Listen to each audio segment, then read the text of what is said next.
The Republican Party is suffering from a very severe identity crisis.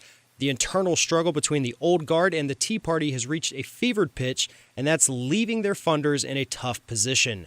Joining me now to talk about this is attorney Howard Nations. Howard, thanks for joining us again. Hello, Farron. This is quite a fascinating battle, internecine struggle within the Republican Party. It's the battle for the GOP soul. It's going to be very interesting to watch over the next few months. Well, so right now we've got this little faction that's called the Tea Party. They came out very late 2008, early 2009, completely funded by groups like the Koch brothers. And so right now, basically, the fight is kind of between the Tea Party and the U.S. Chamber of Commerce, right? Right. The Chamber of Commerce is, and the establishment Republicans are very fearful of losing the House of Representatives this year, which is a real possibility. But they're also fearful of not gaining the Senate. There are 6 Democrats running for re-election in states where Romney carried those states in the last election. They would normally be thought to be pretty vulnerable, but they're getting a lot of help from the kamikaze wing of the Republican Party. So the Chamber of Commerce is financing primaries against the evangelicals.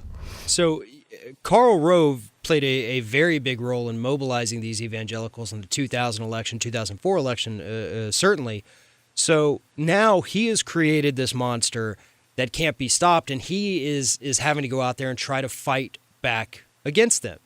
Yes, Karl Rove is very concerned, and he should be, because this is the monster he created, as you said.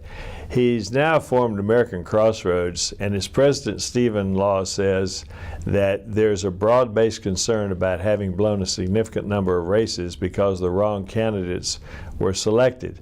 So you got Rove versus the evangelical theocrats. It's a fight over a base that consists of neo-Confederates, white supremacists, know-nothing libertarians, and they're nothing if not noisy. But they can also raise funds. They can't be underestimated, because that group is very useful to numerous billionaires, such as the Koch brothers. The Koch brothers back that far-right agenda not because they believe in any principles that may exist there, but because it supports their business agenda.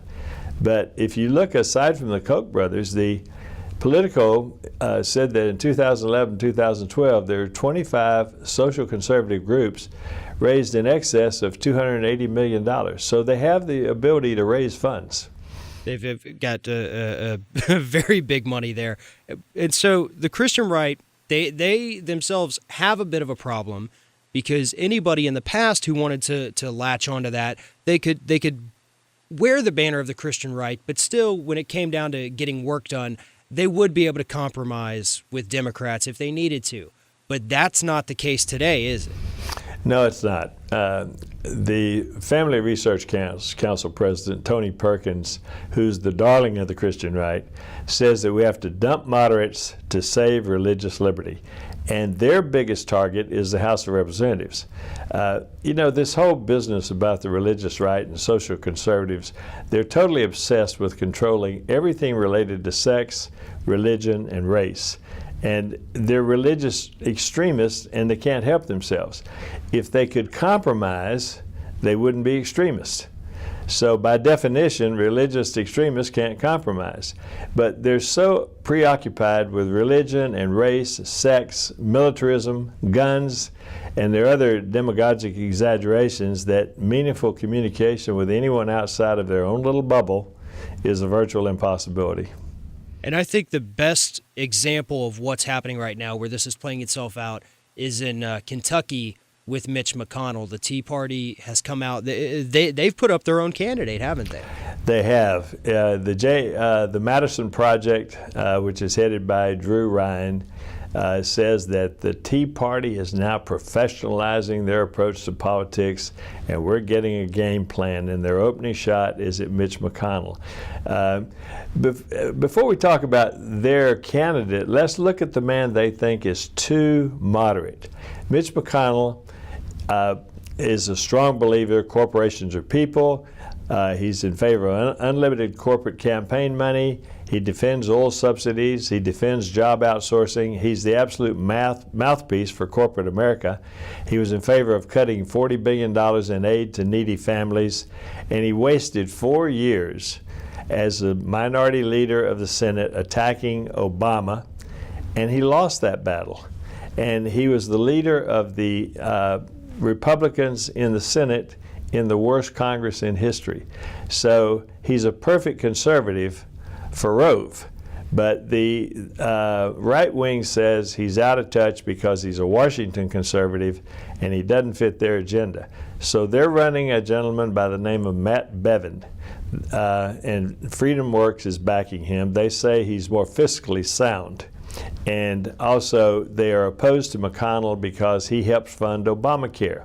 And McConnell opposed Cruz's plan to shut down the government if they voted on anything to support Obamacare.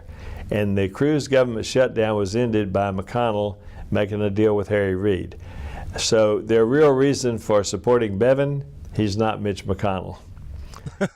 It's very sad to take a little character like Mitch McConnell, you know, who as you pointed out, he hates unions, he hates trial lawyers, he hates anybody who funds Democrats, he hates making compromises. He favored the government shutdown. He ended it because he's not an idiot.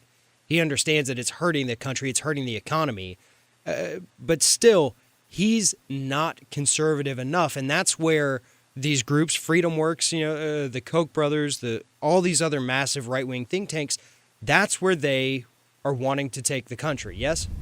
Absolutely. I did like McConnell's response to Freedom Works, though. He says Freedom Works has gone from being conservative reformers to conservative cannibals. That's certainly what we're seeing within the party. It has become cannibalistic. If you're not as further to the right than the guy next to you, then that guy next to you becomes a moderate, and a moderate, unfortunately for them, is a target. And we need some Republican moderates in there. We cannot continue to have this, Michelle Bachmann types trying to call the shots because they don't get it. They're not smart enough to understand that you have to put politics aside and actually attempt to run a country from time to time. Well, don't underestimate McConnell, though, because he's heavily funded by corporate America and by the Chamber of Commerce. He's been the longtime lapdog of the Chamber of Commerce, and he also has the National Republican apparatus behind him. What's going to be much more interesting is the race that he's going to have in the fall with Allison Grimes. She says that Bevin is a self-funded billionaire who took taxpayer bailouts for his uninsured businesses, and he falsely claims to have attended MIT. So she started the attack on Bevin already, just in case. But you've other got, it's not just Madison Fund, you've also, and Freedom Works, you've also got the Senate Conservative Fund backing Bevin, and they've spent $2 million already in Senate races, and they have 4 races against incumbent Republicans that they're backing. So it's this cannibalism is spreading. It's quite a freak show that's going to play itself out this year. It is indeed. Don't forget the religious right. American Principles in Action says that suppressing the Christian right will likely consign the GOP to permanent minority status, which is actually a pretty good place for them. but they say that they can rally people on the social issues and bring in Hispanics and, as Romney would say, binders full of women. So basically we're looking at a battle for the heart and soul of the base with the future of the GOP hanging in the balance. And they're trying to achieve that by targeting some of the highest profile Republicans. For example, Lindsey Graham, who's always been aligned with McCain, and he has been targeted by the kamikaze wing of the Republican Party. And they're backing a state senator, and this becomes a pattern, this idea of getting state senators to run against United States senators. They're backing a state senator named Lee Bright, who says FEMA is a scam, and he favors abolishing the IRS because they're Obama's brown shirts for enforcement of Obamacare. So there's yet another rational mind out of the right. Well, I think it's going to be very interesting when the GOP has to find out that running a guy for a state house is a lot different than running somebody for a federal office where you have national attention paid. The sum total at the moment is that there are 12 Republican Senate incumbents, and 7 of those 12 are being primaried by the far right wing. And 25 House seats, which is enough to switch the control back to the Democrats, are also being targeted by the right wing. So the freak show continues, and the Democrats are delighted.